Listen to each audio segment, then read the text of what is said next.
రాకేష్ గారు, ఇప్పుడు ఇక్కడ అందరికీ వస్తున్న పాయింట్ రఘునందన్ అయినా కైలాష్ గారైనా ఒకటే, ఇంటి అల్లుడి ఫోన్ ట్యాప్ చేసినట్టు కవిత చెప్పిన మాట ప్రధానంగా వస్తుంది. దాంతోపాటు కొంతమంది హీరోయిన్ల ఫోన్లు ట్యాపులు చేశారని, రకరకాలుగా వైఫ్ అండ్ హస్బెండ్ ఫోన్లు ట్యాప్ చేశారని, ఇంక్లూడింగ్ నిన్న విచారణలో ఏదో హరీష్ రావు ఫోనే ట్యాప్ అయిందని వాళ్ళు తిట్టు వాళ్ళు చూపించారని రకరకాల చర్చలు. ఇలాంటప్పుడు మీరు విచారణకు వెళ్ళి ఎదుర్కొంటున్నారు. మీకు ఎందుకు అంటే అధికారుల మీద కానీ ప్రభుత్వంపై కానీ ఇదేదో కావాలని చేస్తున్నారు, కుట్ర చేస్తున్నారు, ఇలాంటి అనుమానాలు ఎందుకు వస్తున్నాయి? Sir good evening sir. Good evening Kalyan గారు మీకు, అదేవిధంగా గౌరవ పార్లమెంట్ సభ్యులు రఘునందన్ రావు గారికి, నల్గొండ జిల్లా అధ్యక్షుడు మిత్రుడు కైలాష్ నేత గారికి, 10 టీవీ ప్రేక్షకులకు. సరే, ఇక్కడ 2 అంశాలు. ఫస్ట్ అంశం ఏంటంటే, ఎప్పుడు కానీ ప్రతిపక్షం పాలకపక్షాన్ని ప్రశ్నిస్తూ ఉండాలి, పాలకపక్షం ఇచ్చినటువంటి హామీలు అమలు చేయాలి అని చెప్పేసి ప్రశ్నిస్తూ ఉండాలి. ఆ ప్రశ్నలు ప్రజల్లోకి బలంగా తీసుకుపోవడానికి ప్రతిపక్షం ఎప్పుడు ప్రయత్నం చేస్తుంటుంది. కానీ ఇక్కడ జరుగుతుంది ఏంటంటే, అసలు ప్రతిపక్షం ప్రశ్నించకుండా ఉండాలంటే ఏం చేయాలి? నిరంతరం ఒక డైవర్షన్ స్కీమ్ తీసుకురావాలి.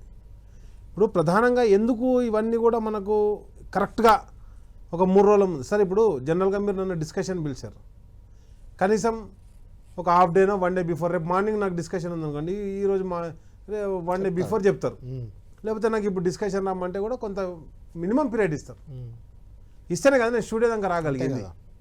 ఇప్పుడు హరీష్ రావు గారు ఏదైతే బొగ్గు కుంభకోణం గురించి బయట పెట్టగానే ఆయన బయట 11 గంటలకు ప్రెస్ మీట్ పెడతాడు, సాయంత్రం నైటు అర్ధరాత్రి ఆయనకు నోటీసులు ఇస్తారు, తెల్లారి 11 గంటలకు సిట్టు ముందర విచారణకు అటెండ్ కమ్మంటారు. నెంబర్ 1. నెంబర్ 2, ఇప్పుడు సిట్టు విచారణ ఇంతకుముందు కైలాష్ గారు చెప్పినట్టుగా ప్రణీత్ రావు గారిని కావచ్చు, లేకపోతే రాధాకిషన్ రావు గారిని కావచ్చు, లేకపోతే భుజంగరావు, చాలా మంది అధికారులు, అందరు అధికారులను సిట్టు 1 ఎంక్వైరీ చేసింది. అవును, పోలీస్ అధికారులందరినీ సిట్టు 1 ఎంక్వైరీ చేసింది.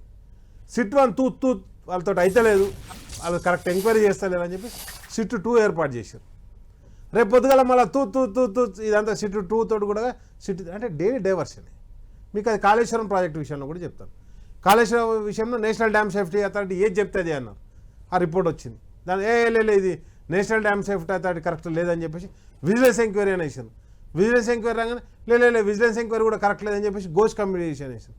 ఘోష్ కమిటీ అనగానే ఘోష్ కమిటీ ఇది కూడా కరెక్ట్ చెప్తలేదని చెప్పేసి సిబిఐ ఎంక్వైరీ.